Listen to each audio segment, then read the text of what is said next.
Video में class 10th का question number 5B का 8वां प्रश्न पढ़ना है। सवाल में दिया है कुल पदों की संख्या 50 है, तो हमने यहाँ पदों की संख्या 50 लिख लिया और पदों की संख्या को दर्शाते किससे है, n से। तो n बराबर कितना हो गया 50।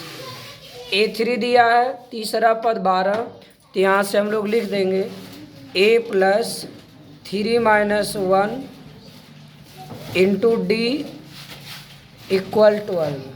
तो ये हो जाएगा a + 2d = 12। ये समीकरण नंबर 1 हो जाएगा।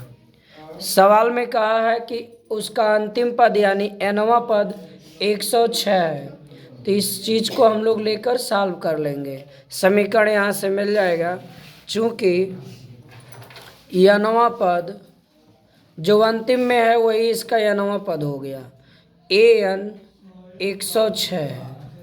nवां पद का सूत्र लगाएंगे a + n - 1 × d = 106 और यहाँ पर n का मान 50 दिया हुआ है, तो हम लोग लिखेंगे a + 50 - 1 × d = 106।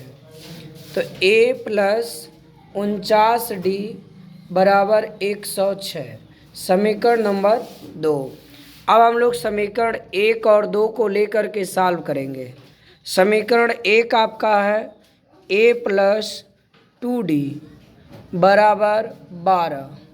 समीकरण 1 और 2 को हल कर दिया जाए, तो जब इसे आप हल करेंगे, चूँकि दोनों पदों के गुणांक तो बराबर है, चिन्ह इनका बदलना होगा तो घटाया जाएगा। ये हो गया माइनस, ये भी हो गया माइनस, ये भी हो गया माइनस, ये कट गया और ये आ गया 47d।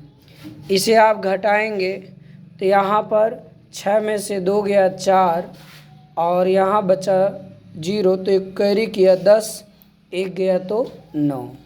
अब यहाँ से हम लोग लिखेंगे d = 94/47। 47 दूना कितना होता है 94, तो d का मान कितना आ गया 2। d का मान 2, तो समीकरण 1 से एक आपका है a + 2d = 12।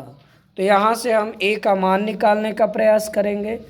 a + 2 × 2, तो a + 4 = 12।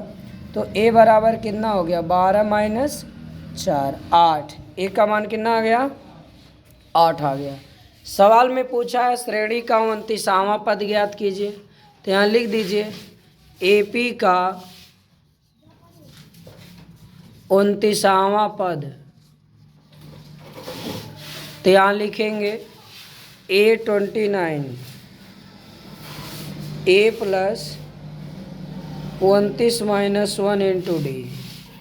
तो a माने 8, 29 में से 1 घटा दिया तो, और d का मान कितना आया 2, तो हो गया 8 + 28 दूना 56,